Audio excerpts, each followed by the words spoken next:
Ingat, start awal bukan jaminan. Kenapa demikian?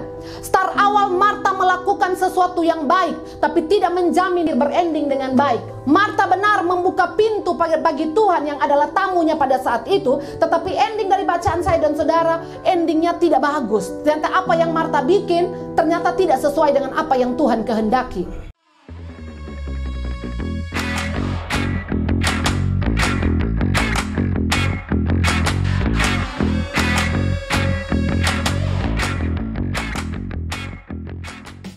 Percaya bahwa setiap orang yang membuka pintu rumah, bahkan pintu hati, Tuhan pasti memberkati. Kita buka bersama dalam Lukas 10. Lukas 10 ayat 38 sampai ayat yang ke-42. Lukas 10 ayat 38 sampai ayat yang ke-42. Di bawah tema yang sudah sangat sering kita dengar, Maria dan Marta. Saya baca duluan, Bapak Ibu Saudara ikut dari belakang, nanti 42 kita baca sama-sama ya. Maria dan Marta. Ketika Yesus dan murid-muridnya dalam perjalanan, tibalah ia di sebuah kampung. Seorang perempuan yang bernama Marta menerima dia di rumahnya. Perempuan itu mempunyai seorang saudara yang bernama Maria. Maria ini duduk dekat kaki Tuhan dan terus mendengarkan perkataannya. Sedang Marta sibuk sekali melayani. Ia mendekati Yesus dan berkata, "Tuhan, tidakkah engkau peduli bahwa saudaraku membiarkan aku melayani seorang diri? Suruhlah dia membantu aku." Tetapi Tuhan menjawabnya, "Marta, Marta, engkau khawatir dan menyusahkan diri dengan banyak perkara." 42:2-3. Tetapi hanya satu saja yang perlu. Maria telah memilih bagian yang terbaik, yang tidak akan diambil daripada. Ya, demikian jauh pemberitaan firman Tuhan. Baik Bapak Ibu Saudara yang diberkati oleh Tuhan, sesuai tema kita Maria dan Marta, saya percaya bahwa ini bukan cerita yang baru. Ini cerita sangat familiar di kalangan orang Kristen ya. Dan cerita ini menarik sekali bahwa ada dua saudara, Maria dan Marta namanya. Mereka kedatangan tamu. Dan tamu yang datang ini bukan tamu yang biasa. Tamu yang luar biasa. Cerita ini bukan cerita yang baru, tetapi kadang-kadang saya perlu atau teman-teman hamba Tuhan kadang-kadang harus mengkhotbahkan kembali, karena kebanyakan dari kita itu kadang-kadang lupa atau kadang-kadang tidak ingat, kadang-kadang lupa untuk melakukan. Makanya tidak ada salahnya malam ini saya angkat kembali ini cerita untuk mengingatkan saya dan saudara tentang peristiwa penting kedatangan Tuhan Yesus di rumah Maria dan Marta. Dalam Ulangan 6 ayat 6 sampai 9 ini penting. Kenapa kita harus khotbahkan lagi, kita harus ingatkan lagi? Karena firman Tuhan dalam Ulangan 6 ayat 6 sampai 9 itu sangat jelas. Bahkan dipesankan kepada setiap hamba-hamba Tuhan, orang-orang tua, untuk terus menyatakan atau terus memberitahukan firman Tuhan kepada anak, kepada cucu, kepada keluarga, kepada suami, kepada istri, supaya jangan mereka lupa untuk melakukan kebenaran ini. Silakan Kak Kanita. Apa yang kuperintahkan kepadamu pada hari ini haruslah engkau perhatikan. Haruslah engkau mengajarkannya berulang-ulang kepada anak-anakmu. Haruslah engkau mengajarkan berulang-ulang, jangan bosan-bosan. Dan membicarakannya apabila engkau duduk di rumahmu. Duduk. Apabila engkau sedang dalam perjalanan. Dalam perjalanan. Apabila engkau berbaring. Tidur. Dan apabila engkau bangun. Ya. Haruslah juga engkau mengikatkannya sebagai tanda pada tanganmu, dan haruslah itu menjadi lambang di dahimu. Ikat pada tangan supaya ingat terus. Taruh sebagai lambang di dahi supaya ingat terus. Dan haruslah engkau menuliskannya pada tiang pintu rumahmu. Bahkan pada zaman itu harus ditulis di tiang pintu rumah supaya jangan lupa firman Tuhan. Dan pada pintu gerbangmu. Ya.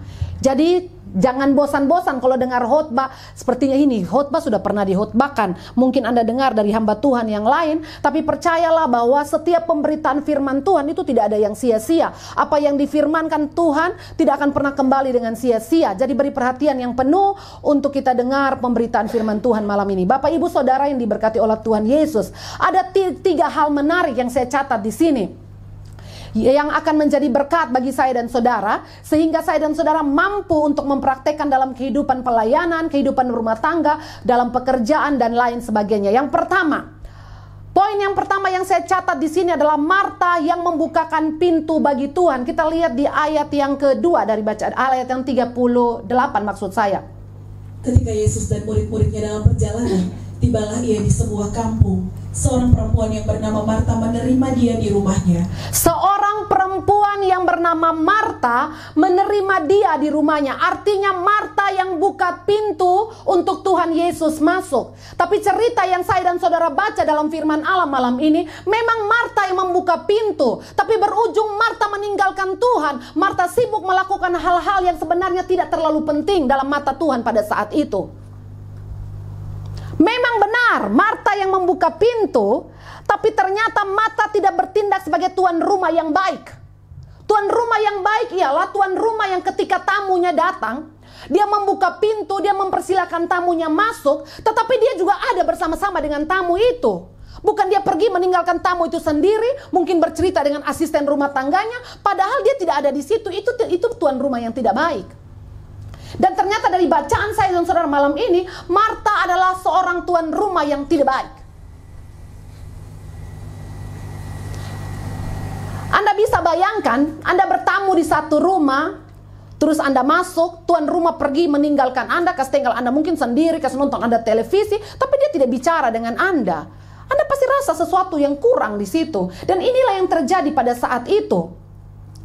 Kalau saya tarik ke kehidupan kita, bagaimana perasaan kita sebagai seorang tamu kalau kita bertamu terus tuan rumahnya tidak melayani kita dengan baik, atau meninggalkan kita, membiarkan kita sendiri, atau membiarkan kita bercerita dengan orang lain.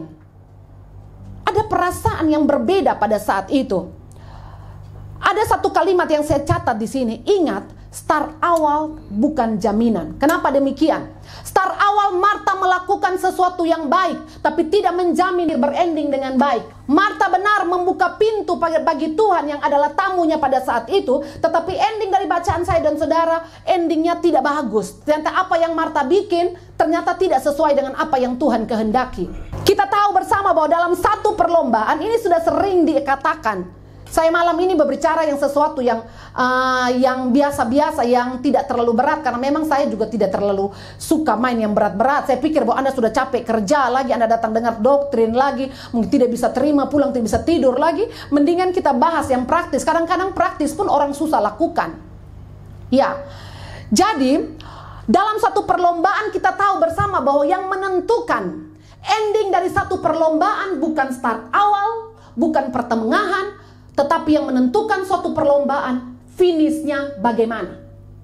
Kita semua ini suka nonton perlombaan kan? Mungkin Anda yang gestrek sepeda, saya lihat yang gestrek sepeda penggemar juga ada di sini. Saya lihat ya, sampai ke Soe, ke Skeva hanya untuk gestrek sepeda begitu. Kita nonton perlombaan, misalnya katakanlah MotoGP. Kadang-kadang yang start duluan itu tidak selamanya dia akan berakhir finish duluan. Kadang-kadang di tengah jalan dia jatuh kah, dia mengalami kerusakan dan lain sebagainya. Jadi start awal tidak menentukan finishnya seperti apa. Dalam cerita malam ini, apa yang dilakukan oleh Marta ini berbeda jauh dengan apa yang terjadi kepada orang-orang Majus itu.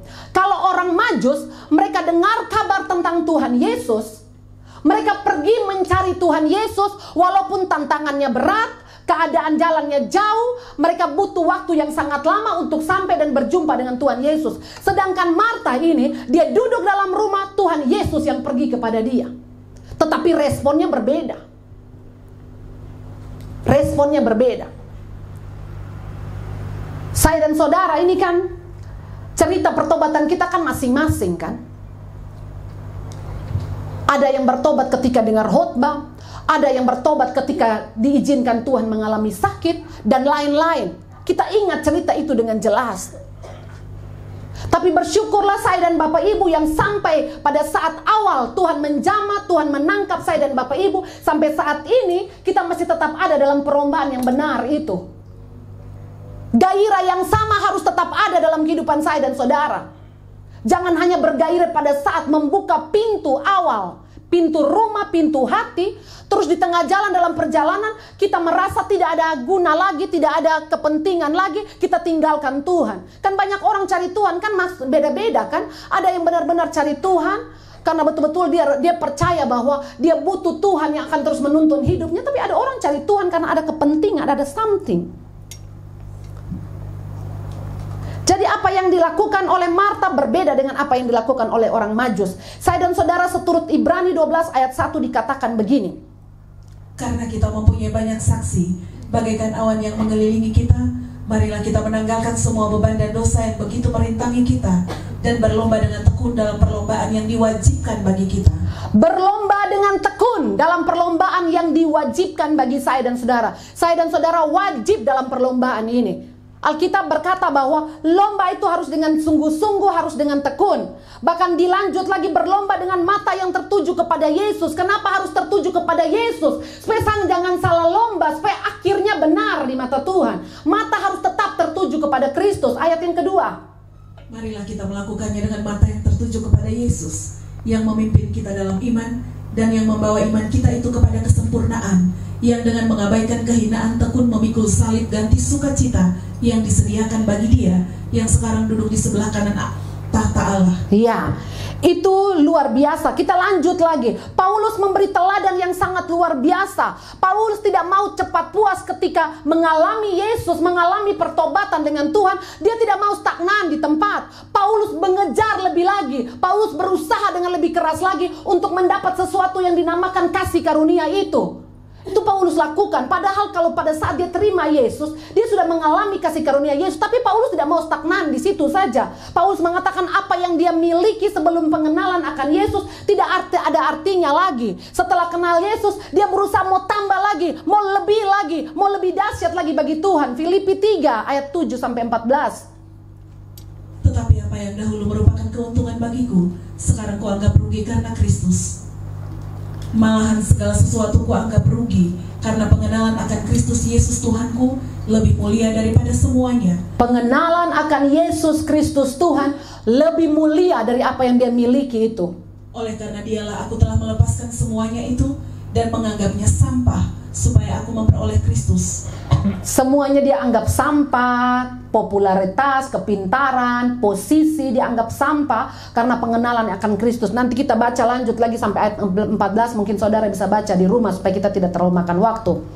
Jadi begitu, ada cerita. Ini cerita yang terjadi dalam kehidupan saya. Ini benar-benar. Saya punya salah satu saudara, dia tuh yang pertama-pertama mengalami Tuhan.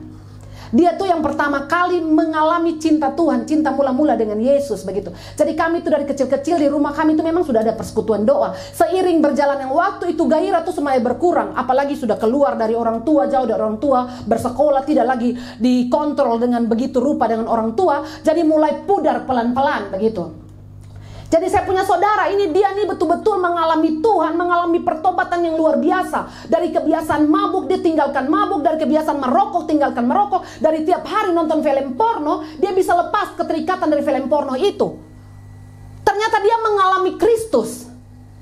Dan dia itu datang mengajak saya untuk kenal Yesus yang dia alami itu. Akhirnya kami pergi ke satu gereja, dia ajak saya, dia bilang, saya bertumbuh di gereja ini, saya diberkati dengan khotbah pendeta di gereja ini, dan saya mau lu juga merasakan apa yang saya rasakan, begitu. Jadi pentingnya menjaga hubungan kita dengan Tuhan itu sangat penting. Karena ada saat dimana itu rasa tuh mulai berkurang, kayak suami istri begitu. Kalau chemistry tidak dibangun terus, bisa rasa itu bisa berkurang. Mau ada istri, mau ada istri, rasanya sama saja, begitu. Jadi akhirnya kami pergi dan kami bertumbuh bersama, dan benar-benar saya juga mengalami apa yang dia alami. Tapi kenyataan akhir-akhir ini yang terjadi, dia tidak ada lagi. Ini keluarga saya. Dia sudah kembali ke kehidupan yang lamanya, mabuk kembali mabuk, berjudi kembali berjudi, melakukan hal-hal yang najis, yang Tuhan tidak suka, itu yang dia lakukan. Anda lihat, start awal tidak menentukan finish sampai di mana. Tetap jaga hubunganmu dengan Tuhan. Bisa jadi orang yang dulu kita anggap tidak ada, jangan sampai dia finish yang paling benar. Dalam Yohanes 20 ayat 4 sampai 6. Ini cerita di mana pada saat berita tentang kebangkitan Yesus itu terdengar ke telinga murid-murid, terus murid-muridnya bergegas untuk pergi melihat di sana. Dan cerita ini ternyata yang lari paling duluan itu, yang lari paling cepat itu murid yang dikasih Yesus, namanya Yohanes. Dia lari paling cepat, tapi ternyata dia lari, dia hanya sampai di gerbang pintu kubur saja. Dia tidak berani masuk ke dalam. Petrus yang lari dari belakang yang terkesan agak lambat itu, dia tidak berhenti di lubang kubur, di pintu kubur, dia masuk ke dalam. Kita lihat ini cerita. Keduanya berlari bersama-sama, tetapi murid yang lain itu berlari lebih cepat daripada Petrus, sehingga lebih dahulu sampai di kubur. Ia menjenguk ke dalam dan melihat kain kapan terletak di tanah, akan tetapi ia tidak masuk. Ia tidak masuk ke dalam. Lanjut. Maka datanglah Simon Petrus juga menyusul dia dan masuk ke dalam kubur itu. Ia melihat kain kapan terletak di tanah. Ya. Jadi pesan yang menarik dari pembacaan kita ini ialah bahwa saling mempengaruhi. Petrus lari lebih cepat, mempengaruhi Yohanes lari lebih cepat. Dia memberi pengaruh kepada Petrus. Petrus juga ikut berlari. Tetapi yang terjadi di sini, Yohanes hanya sampai pintu kubur. Petrus masuk ke dalam. Jadi kita harus memberi pengaruh. Dengan secara tidak langsung Petrus mau ajar kepada Yohanes begini, jangan takut, kita mau saksikan benar dia bangkit atau tidak. Kenapa hanya sampai di pintu kubur saja? Periksa dulu. Jangan sampai dia sembunyi, ada di mana orang sembunyi atau bagaimana. Jadi yang lambat, yang cepat mempengaruhi yang lambat, yang berani mempengaruhi yang tidak berani.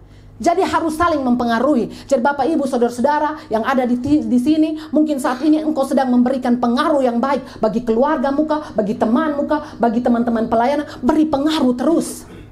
Beri pengaruh terus. Teman-teman yang lain juga begitu, saling mempengaruhi. Suami mempengaruhi istri, istri mempengaruhi suami. Ketika suami mulai kurang dalam jam baca Alkitab, mulai malas, istri bertugas untuk mempengaruhi. Istri jangan nonton drakor, baca firman. Saya dan Bapak Gembala, ini cerita lucu juga sih saudara. Saya bagikan ini cerita untuk kita lucu-lucu saja. Saya masuk ke kamar, saya lihat Bapak Gembala itu ada baca firman. Padahal saya ini mau ajak dia makan siang, saya mau kasih tahu bilang ada CI begitu. Kan kalau dengar CI maka ikan terus dengar CI itu sesuatu banget begitu toh. Pada saat saya masuk mau ajak dia, saya lihat dia lagi baca Alkitab, tapi posisi dia tuh lagi menangis. Saya tarik kembali pintu, saya keluar. Saya bilang dia menangis, kenapa kira-kira? Tapi saya bilang dia menangis, ini menangis benar begitu. Akhirnya dia keluar, ini lucu dia mencerita. Ini lucu, jadi dia tuh kayak son bikin apa-apa, lebih daripada beta son bikin apa-apa, mendingan beta baca Alkitab gitu. Dan itu memberi pengaruh kepada saya. Jadi akhirnya dia tidak ada pun, saya rasa mau baca tadi siapa? Saya baca Alkitab saja daripada saya bikin yang tidak benar ya. Sudah, akhirnya dia keluar, dia bilang, "Kemana, Mak?" So dia memang ajak makan, ada CI. Dia bilang, "Oh iya, dia sementara makan, kita dua makan." Dia bilang, "Kenapa menangis?" Tadi saya tanya begitu. Dia menangis karena tadi itu pembacaan sampai di raja-raja yang membelakangi Tuhan, yang hidup jahat di mata Tuhan. Ma tahu soalnya apa yang dia berdoa tadi? Beta tadi berdoa minta Tuhan kasih beta kaya raya. Kalau Tuhan berkenan kasih beta 10 T, bayar ini utang provinsi. Dan beta jadi gubernur, maka semua dinas ini akan adakan KKR semua. Jadi kami dua tuh ketawa setengah mati. Kayak rusak, maksudnya rusak sekali ini keadaan sekarang nih. Kalau Tuhan berkenan dikasih beta doi, bayarin utang. Kan ada berita tadi tuh lagi orang bagi-bagi utang provinsi ini 1,3 triliun kok berapa, dan sontaw ketompo alam mau mana. Ada yang bilang sudah lah gade ketong sudah. Saya bilang kalau gade di Papua, karena saya sudah pernah pergi di Papua, saya tahu itu keadaan di Papua. Di Papua itu terlalu luar biasa, mereka punya saking uang terlalu banyak. Jokowi terlalu manja mereka. Pemerintah Jokowi karena takut mungkin mereka terlepas atau bagaimana, saya tidak mengerti, saya tidak tahu itu urusan politik ya. Pada saat yang kemarin yang terakhir saya pergi di Papua, itu semua tempat yang kami pergi untuk pelayanan KKR, itu Anda tahu tidak, seluruh biaya itu pemerintah yang tanggung. Mau biaya 200 juta, mau 500 juta, mau 1 M, pemerintah tanggung semuanya. Dan mereka tidak seluruh 1 rupiah juga, pemerintah bayar semua. Bahkan bangun rumah ibadah hanya bikin proposal saja butuh berapa, 3 M, cair 3 M. Bukan kalau ketong 3 M keluaran 100 juta, saya tidak. Jadi saya bilang begitu, Pak Mer bilang, kalau memang harus gade ketong di Papua saya bilang begitu, saya guyon.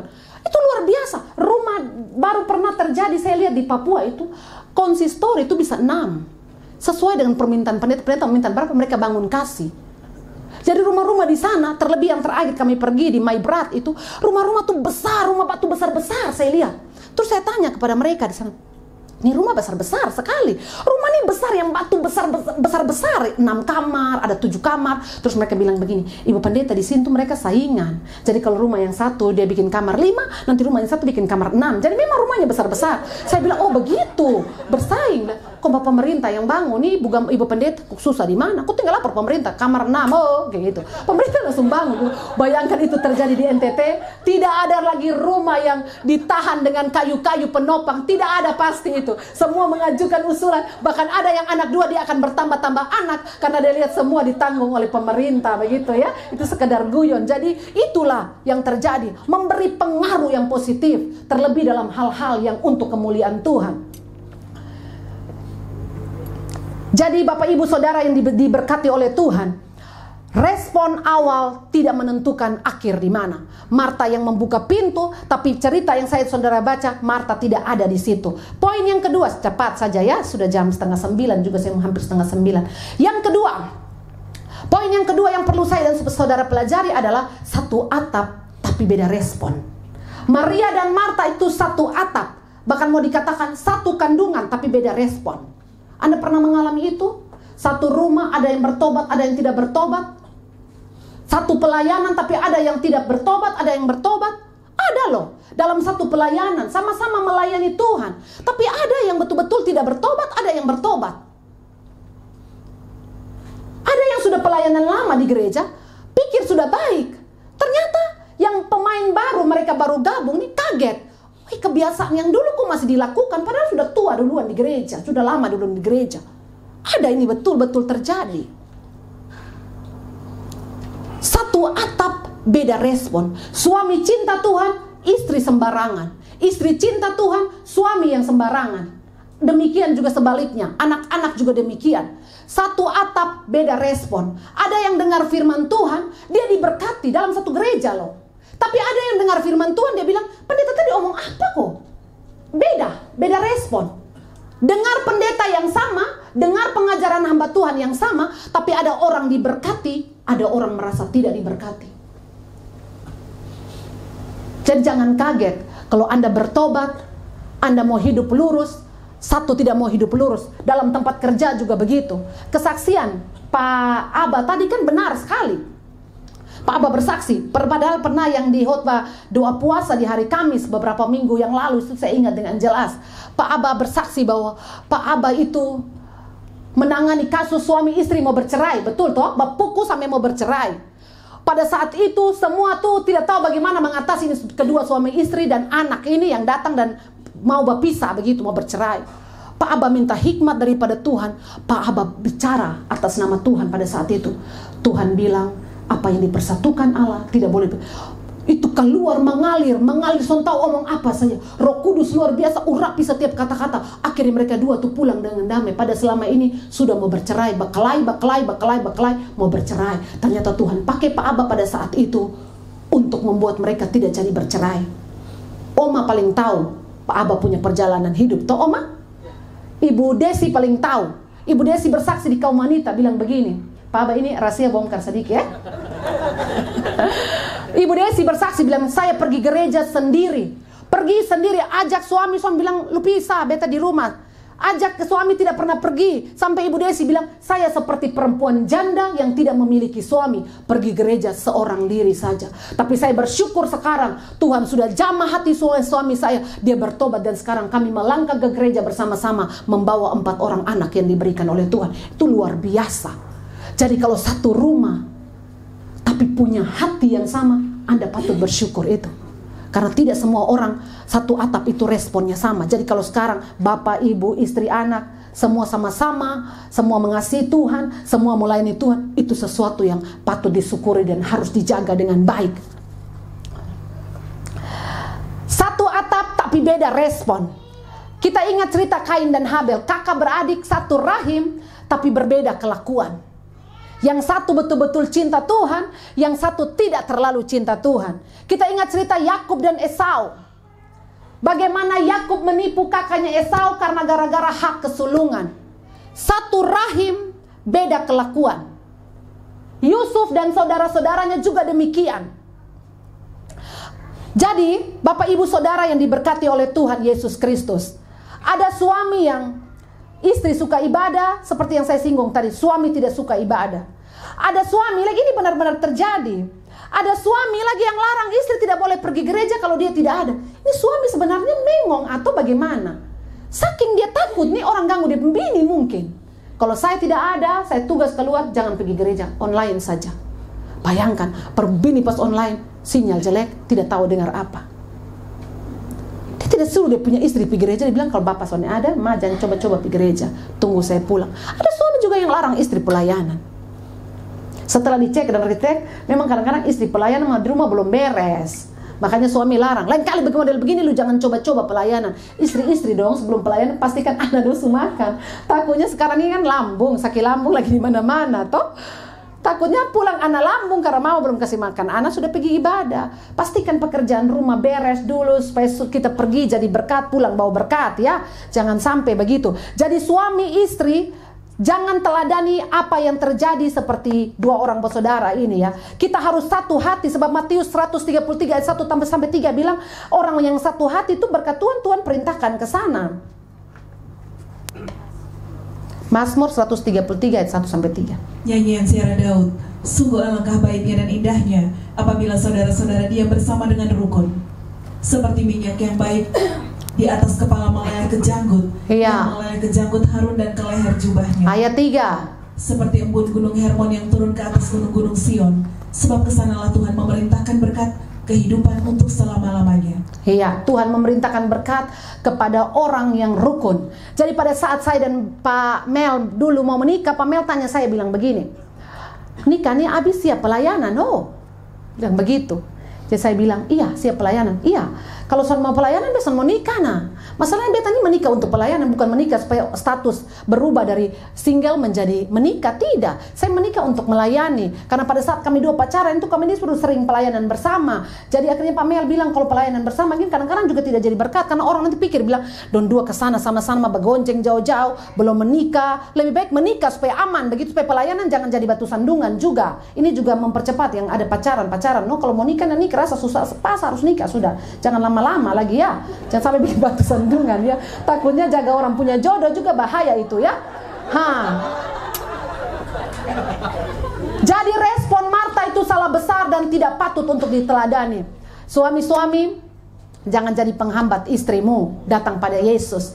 Istri-istri jangan menjadi penghambat suamimu datang pada Yesus. Orang tua jangan menjadi penghambat suamimu datang pada Yesus. Lagi-lagi saya mau kasih tahu satu berita lagi. Iya, jadi ada orang tua yang berkelahi besar dan dia punya anak. Saya tadi sudah pesan jangan pakai bahasa Kupang, Pak Mel bilang, saya lupa lagi. Orang tua marah besar kepada anaknya karena ternyata anaknya itu pergi gereja di gereja yang lain yang bukan sesinode dengan dia punya orang tua. Dia pergi ke gereja yang lain, ternyata dia bertumbuh di sana. Jadi ceritanya mereka dua ini pacaran. Yang perempuan ini gereja, dia ajak laki-laki pergi ke gerejanya dia. Pada saat dia ajak pertama, ternyata dia punya pacar ini merasa bahwa dia bertumbuh di gereja itu. Dia merasa betul-betul dia dijamah di gereja itu, begitu. Jadi akhirnya seiring berjalan waktu, setiap minggu mereka dua pergi ke gereja. Paginya yang laki-laki pergi ke gerejanya dulu, sore mereka dua pergi ke gereja yang satu yang bertumbuh, yang dia bilang sesuai dengan dia punya kesaksian itu.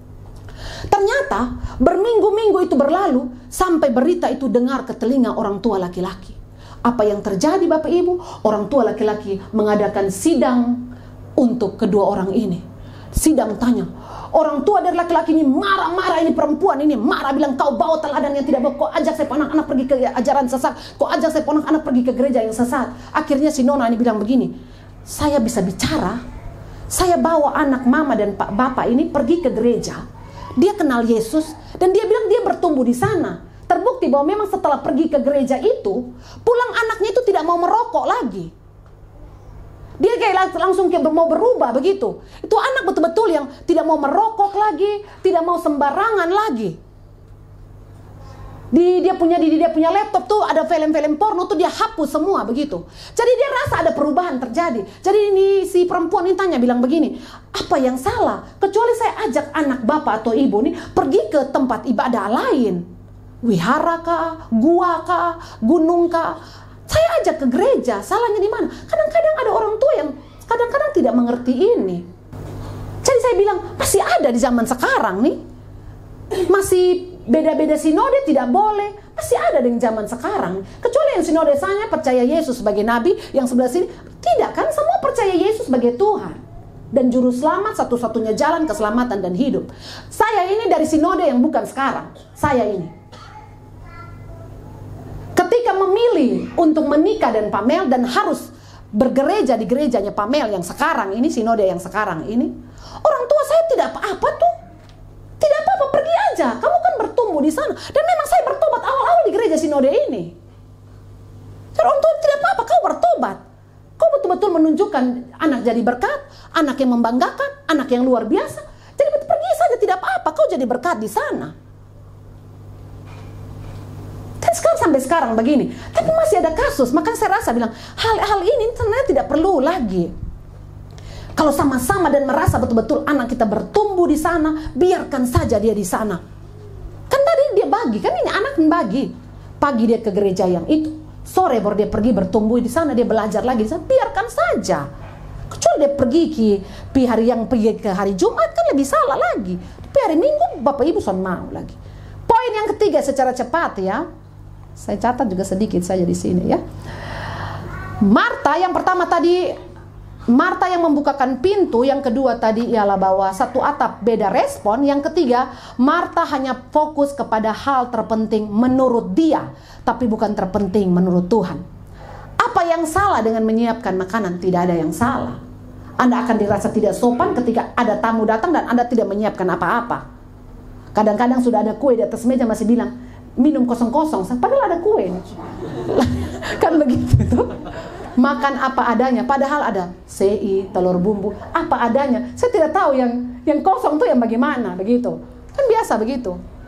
Kan dia dirasa tidak kurang sopan juga. Marta nih menyiapkan makanan, salahnya di mana? Tidak ada yang salah sebenarnya. Tapi gara-gara fokus kepada yang tidak terlalu penting ini, sampai lupa tamu yang datang, untuk melayani tamu yang datang, sampai lupa apa keperluan daripada tamu yang datang ini, sampai tidak mau tahu apa urusan tamu ini datang. Saking salah fokusnya, Marta lupa bahwa tamunya dia ini bukan orang biasa. Karena salah fokus, pikir urus yang di belakang, makan di belakang, tidak ingat dan salah fokus bahwa tamunya dia ini pencipta langit dan bumi. Lupa. Masa Tuhan tidak bisa bikin makanan ada? Kalau seandainya Tuhan mau kan bisa aja. Marta lupa bahwa Tuhan ini tidak makan pun dia bisa kenyang kok dia Tuhan Allah. Logikanya kan begitu. Marta lupa sampai siapa tamunya dia.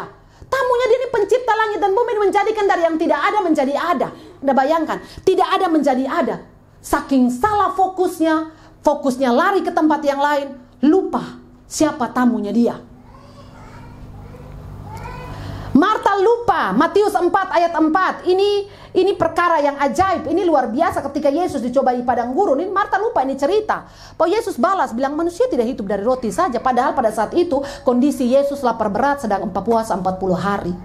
Tetapi Yesus menjawab, ada tertulis, manusia hidup bukan dari roti saja, tetapi dari setiap firman yang keluar dari mulut Allah. Ya, setan tahu roti menjadi kebutuhan Yesus pada saat itu. Tapi Yesus membalas manusia hidup tidak dari roti saja. Itu yang Marta lupa.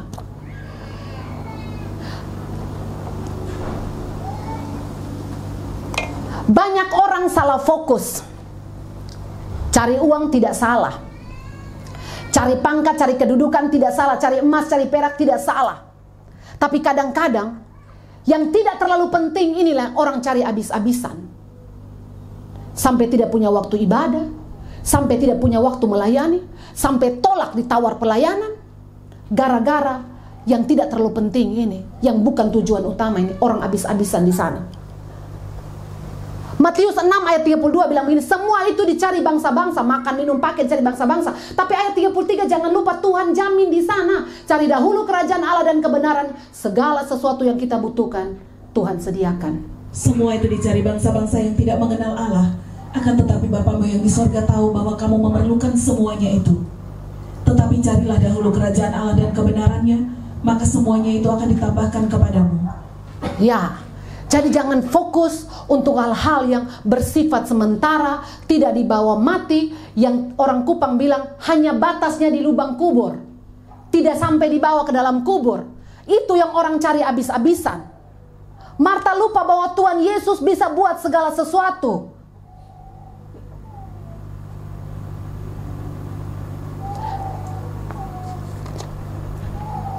Ada orang yang fokus cari yang tadi yang bersifat sementara itu, fokus abis-abisan, kerja sampai abis-abisan, sampai tidak ingat waktu baca Alkitab, sampai waktu doa digeser, waktu ibadah pun tidak ada lagi, untuk dalam rumah punya mesbah keluarga juga tidak ada lagi karena sibuk cari yang sementara ini. Saking sibuk cari yang sementara ini, sampai Tuhan izinkan yang sementara yang dia cari ini, Tuhan izinkan mungkin sakit kah? Sakit itu dulu baru cari Tuhan lagi. Anda bayangkan bagaimana perasaan saya dan saudara ketika tidak cari Tuhan, begitu cari yang lain. Ketika dapat masalah, orang yang pertama pribadi pertama yang kita mau cari adalah Tuhan. Seperti Bapak Gembala singgung di hari Jumat, hari Minggu itu.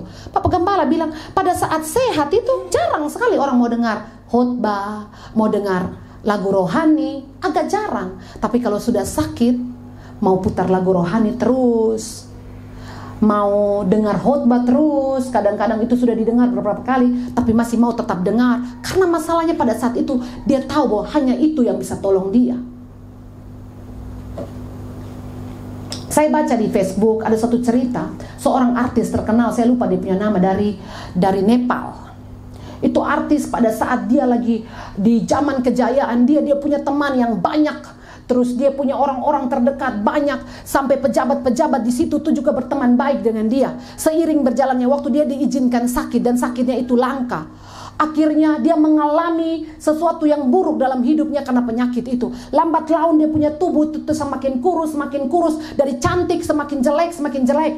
Pertama masih datang 10 orang mengunjungi dia. Seiring berjalannya waktu, kalau kita sakit kan begitu, Anda tanda aja kalau sakit. Pribadi yang paling penting pada saat Anda sakit atau dalam masalah, Tuhan Allah. Tuhan. Dia ditinggalkan. Tidak ada satupun yang datang yang dulu biasa angkat-angkat dia, puji-puji dia. Tidak ada lagi. Dari 10 orang berkurang jadi 2 orang. Terus akhirnya tidak ada orang datang kunjung. Tangannya kabar pun tidak ada lagi yang menanyakan kabarnya dia. Sampai satu titik dia baca-baca artikel dalam keadaan sakit, dia baca-baca artikel, dia dapat satu kalimat bilang begini, hanya Tuhan yang terima saya apa adanya. Dia sampai dapat itu. Jadi dia dapat seolah-olah itu kata saya secara ringkas saja dia bilang begitu. Jadi semua orang tuh kapan saja bisa tinggalkan kita. Tapi satu pribadi yang tidak akan pernah meninggalkan saya dan saudara namanya Tuhan Yesus Kristus. Dalam keadaan apa saja dia ada. Jadi Tuhan mau kalau dia ada dalam setiap musim hidup saya dan saudara, balik juga dong. Tuhan harus ada dalam setiap musim hidup. Libatkan Tuhan dalam setiap musim hidup saya dan saudara. Jadi, Bapak Ibu yang diberkati oleh Tuhan Yesus Kristus, hal-hal yang sementara boleh cari, tapi jangan menjadi fokus yang utama. Yang paling penting, tabung harta di sorga, itu yang paling penting. Yang bernuansa kekekalan, itu yang paling penting. Seperti baca firman, bangun hubungan karib dengan Tuhan, memuji, memuliakan Tuhan, mengampuni, mengasihi, itu yang paling penting yang Tuhan mau. Itu yang paling penting. Jangan sampai kita gagal fokus lalu melupakan apa yang paling penting. Gagal fokus.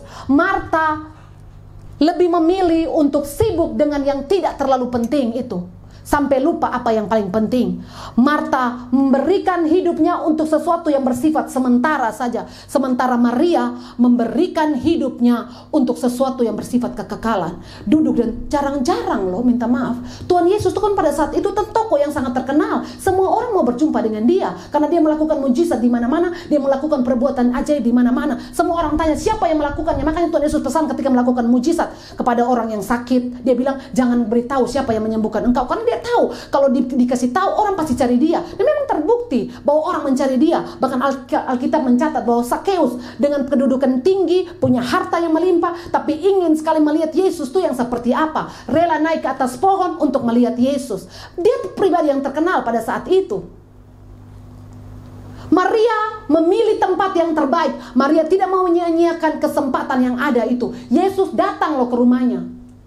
Yesus datang. Orang Majus tadi saya kasih perbandingan. Orang Majus tadi pergi mencari. Yesus datang ke rumah dia. Marta menyia-nyiakan waktu yang Tuhan beri. Sementara Maria pakai waktu dengan luar biasa untuk duduk dengar apa yang diberitakan oleh Tuhan. Apa yang dikatakan oleh Tuhan. Maria memilih untuk mendengarkan firman Tuhan ketimbang urus-urusan orang, urus-urusan yang tidak penting itu. Bapak, Ibu, Saudara, khotbah saya ini tidak mengecilkan Anda punya semangat untuk cari uang, bekerja, kasih naik Anda punya segala hal, level Anda atau bagaimana, Anda punya pendidikan, boleh saja. Tapi jangan sampai lupa sesuatu yang terbaik itu. Jangan sampai hilang sesuatu yang terbaik itu. Saya dan saudara, ketika undang Yesus hadir dalam hidup saya dan saudara, dia masuk dan dia menguasai saya dan saudara. Jangan sampai Tuhan dibiarkan sendiri. Ada satu cerita, saya tutup ini cerita. Ini cerita sudah sangat sering saya cerita. Amazing Moment paling hafal ini cerita. Ada suatu orang, dia diserang oleh setan. Setan lagi ya. Dia diserang oleh setan. Terus dia tuh kan berteriak, dia minta pertolongan, tapi tidak ada pertolongan. Tiba-tiba dia bilang, dia berdoa, Tuhan Yesus, tolong saya diserang oleh setan. Akhirnya Tuhan Yesus, dia ceritanya tuh, dia undang Tuhan Yesus, dia panggil Tuhan Yesus, dia buka pintu rumah, Tuhan Yesus masuk ke dalam. Terus dia kasih satu kamar terbaik dalam rumahnya dia. Dia kasih Tuhan Yesus bilang begini, Tuhan Yesus duduk di sini diam-diam, jangan bikin apa-apa lagi. Jangan bikin apa-apa, diam-diam di sini di kamar. Nikmati segala fasilitas yang ada. Ini cerita ya, ada di dalam kamar ini. Tidak boleh keluar, tetap diam di sini. Jadi malam itu datang lagi. Setan serang dia lagi. Dia berkelahi dengan setan luar biasa. Tuhan Yesus dengar itu. Tapi masalahnya kan tadi dia bilang, Tuhan Yesus ini kan tamu yang baik. Dia bilang duduk diam-diam di situ, yang ngapa-ngapain. Jadi tidak ada. Dia biarkan Tuhan Yesus di dalam kamar. Jadi dia marah. Tuhan Yesus bilang gini, Tuhan dengar tadi malam saya diserang. Iya. Kenapa Tuhan tidak bantu saya? Saya ini kan tamu. Kamu tadi suruh saya diam-diam dalam ruangan ini, tidak boleh ngapa-ngapain. Dia mengerti pada saat itu. Dia kasih semua kunci rumahnya kepada Tuhan Yesus. Terus dia bilang begini, engkau berkuasa atas rumah ini, termasuk diri saya. Malam setan datang serang lagi. Tuhan Yesus datang, setan lari bagaimana? Lihat Tuhan Yesus, setan lari. Karena apa? Dia sudah kasih semuanya yang dia punya tuh ke Tuhan Yesus. Engkau berkuasa atas segala sesuatu. Jadi Bapak, Ibu, Saudara yang diberkati oleh Tuhan, jangan sampai fokusmu lari gara-gara tujuanmu yang salah. Jangan sampai Anda tidak melibatkan Tuhan dalam setiap aspek kehidupan saya dan saudara. Jangan sampai pada saat yang genting baru Anda libatkan Tuhan. Libatkan Tuhan dalam segala hal. Dalam perencanaanmu kah, dalam segala hal dalam masa depanmu, dalam apa saja dalam pelayananmu, tetap libatkan Tuhan. Beri tempat yang terbaik bagi Tuhan. Beri tempat yang terbaik dalam hidup saya dan saudara untuk Tuhan kuasai. Sehingga saya dan saudara itu dikuasai oleh Tuhan. Kita tidak kuasai diri kita sendiri. Tuhan ambil alih atas segala sesuatu. Dan hidup kita ada di tangan Tuhan. Terima kasih Tuhan. Saya selesai. Kita berdoa.